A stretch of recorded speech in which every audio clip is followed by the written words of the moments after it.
খুব সুন্দর আমার আর কিছু বলার। হ্যালো এভরিওয়ান, আমি নিতুশ্রী চলে এসেছি আরও একটি নতুন ভিডিওর সাথে। তো আজকে আমি চলে গেছিলাম আগের দিনের মিষ্টি ব্রাইড সুপ্রিয়াদির রিসেপশন লুক ক্রিয়েট করতে, আর আমাকে সাহায্য করার জন্য মা আর দিদি আমার সাথে গেছিলো।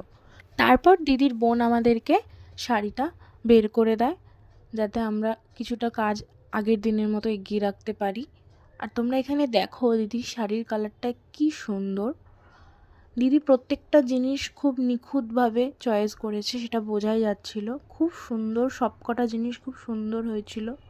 সেদিন রিসেপশন লুকের সাথে সাথে আমার একটা পার্টি মেকআপেরও বুকিং ছিল, কিন্তু আমি সেভাবে ফটো ভিডিও কিছু নিয়ে উঠতে পারিনি তাড়াহুড়োর জন্য। তারপর আমি আস্তে আস্তে আমার মেকআপ প্রোডাক্টগুলোকে গুছিয়ে নিই, যাতে আমার একটু সুবিধা হয়। দিদি আমাকে বলেছিল যে নিতুশ্রী কী ফুল আনলে ভালো হয়, তো আমি দিদির শাড়ির কালার অনুযায়ী বলেছিলাম যে ইয়েলো রোজ তুমি আনতে পারো, আর সাথে জিপসি, আর দিদি সেটাই আনিয়ে রেখেছিল। তো চলো জেনে নিই আজকের রিসেপশন লুকটা দিদি কীরকম চাইছে। তো দিদি, তোমার শরীর খারাপ আমি জানি, আমি বেশি কথা বলাবো না, শুধু একটুখানি বলো তোমার কীরকম লুক আর কি তুমি চাও।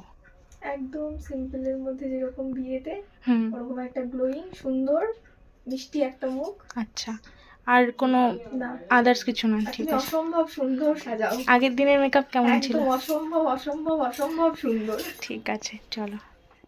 সেদিন মেকআপ চলাকালীন আমি কোনো ক্লিপ সেরকম নিইনি, কারণ দিদি খুবই টায়ার্ড ছিল। তো এটা একদম বেস কমপ্লিট হওয়ার পর, আই মেকআপ কমপ্লিট হওয়ার পরই নেওয়া। তো তোমরা অবশ্যই জানিও দিদিকে কেমন লাগলো। দিদির হেয়ার দুদিনই খুব সিম্পল রাখা হয়েছিল, কোনো রকম ক্রিম্পিং করা হয়নি দিদির হেয়ারে। এমনকি আমরা বুফন ক্রিয়েট করেছিলাম স্টাফিং ইউজ করে, যাতে দিদির কোনো রকম ব্যাককমের জন্য প্রবলেম না হয়। তোমরা অনেকেই হেয়ারস্টাইল নিয়ে ভয়ে থাকো, তাই কথাটা তোমাদের সাথে শেয়ার করলাম। তোমাদের যদি এরকম ভিডিও আরও দেখতে হয় তো আমার পেজটাকে ফলো করে দিও, আর নিজেদের স্পেশাল দিনটাকে আরও সুন্দর করে তোলার জন্য ঝটপট বুকিং করো। তো চলো জেনে নিই দিদির কেমন লাগলো আজকের লুকটা। দিদি বলো কেমন লাগলো?